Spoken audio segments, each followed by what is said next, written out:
সবাইকে স্বাগতম। আজকে আমরা আলোচনা করব সাউথ ইন্ডিয়ান ব্লকবাস্টার মুভি লিও 2030 নিয়ে। থালাপতি বিজয় অভিনীত এই সিনেমা অ্যাকশন, থ্রিল আর রহস্যে ভরপুর। পুরো সিনেমা জুড়ে একটা প্রশ্নই ঘুরতে থাকে, লিও আসলে কে? তাহলে আর দেরি না করে শুরু করা যাক আজকের মুভি এক্সপ্লেইন। কাহিনী শুরু হয় কাশ্মীরের বরফে ঢাকা ছোট্ট একটা শহর থেকে। এখানে থাকে পার্থিবন নামে এক সাধারণ মানুষ। তার একটি কফি শপ আছে যেখানে স্থানীয়রা আসে চা কফি খেতে। পার্থিবন তার স্ত্রী সাত্থা আর ছেলে মেয়েকে নিয়ে সুখের সংসার করছে। বাইরে থেকে তাকে একেবারে সাধারণ পরিবারের কর্তা মানুষ মনে হয়, কিন্তু তার চোখের চাহনি আর স্বভাব দেখে বোঝা যায় তার ভেতরে কোনো লুকানো গল্প আছে। একদিন হঠাৎ করে শহরে হায়না আক্রমণ করে, সবাই ভয় পেয়ে যায়, কিন্তু পার্থিবন নিজের বুদ্ধি আর সাহস দিয়ে পুরো গ্রামকে বাঁচায়। এখান থেকেই বোঝা যায় সে সাধারণ মানুষ হলেও তার ভেতরে অসাধারণ শক্তি আছে। এক রাতে পার্থিবনের কফি শপে কিছু গ্যাংস্টার এসে আক্রমণ করে। তারা লুটপাট করতে চায়, আর তখন পার্থিবন বাধ্য হয়ে লড়াই শুরু করে। সে একাই সব গ্যাংস্টারকে মেরে ফেলে, কিন্তু আশ্চর্যের বিষয় হল সে যেভাবে মারামারি করে তাতে তার নিখুঁত টেকনিক আর নির্মমতা দেখে পুলিশও চমকে যায়। একজন সাধারণ কফি শপ মালিক এতটা মারাত্মক হতে পারে কিভাবে?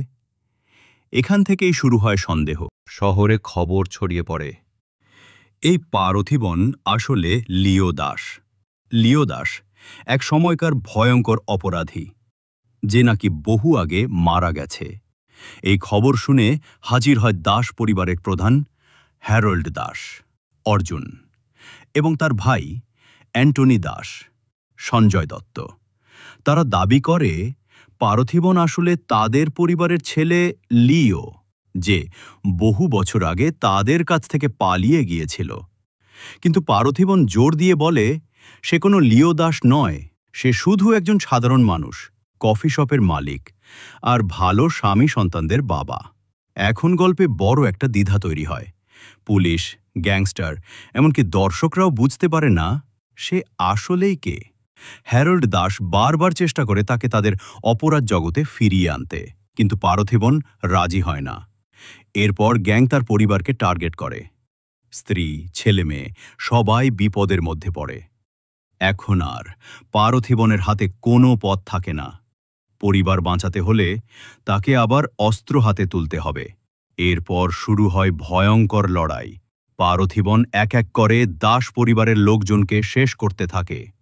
এই লড়াইয়ের প্রতিটা দৃশ্যেই দর্শকেরা টান টান উত্তেজনায় বসে থাকে। তার চাল চলন, অস্ত্র ব্যবহারের ধরন, সবকিছুতেই মনে হয় সে সত্যিই কোনো এক সময় অপরাধ জগতের ভেতর ছিল। তবুও সে বারবার অস্বীকার করে, আমি লিও নই, আমি পার্থিবন। অবশেষে আসে সিনেমার ক্লাইম্যাক্স। লিও মুখোমুখি হয় হ্যারল্ড দাসের। ভয়ঙ্কর লড়াইয়ের পর সে হ্যারল্ড আর তার পুরো গ্যাংকে ধ্বংস করে দেয়। সবাই ভাবে এখন হয়তো প্রমাণ হবে যে সে আসলে লিও দাস। কিন্তু সিনেমার সবচেয়ে বড় টুইস্ট এখানেই, কোনো দিনই স্পষ্টভাবে প্রমাণ হয় না যে পার্থিবন আসলেই লিও দাস কিনা। শেষ বার্তা, মানুষের ভেতরের লড়াই সিনেমা আমাদের একটা গভীর বার্তা দেয়। পরিবারের জন্য একজন মানুষ সব কিছু করতে পারে। অতীত যত অন্ধকার হোক, মানুষ চাইলে নতুন জীবন গড়তে পারে। আর কখনো কখনো সত্যিটা গোপন থাকাই ভালো, কারণ সেটা হয়তো পরিবারকে নিরাপদ রাখে। এভাবেই শেষ হয় লিও 2023 সিনেমার রহস্যময় কাহিনী। পুরো ছবিটা আমাদের এক দ্বিধায় ফেলে রাখে।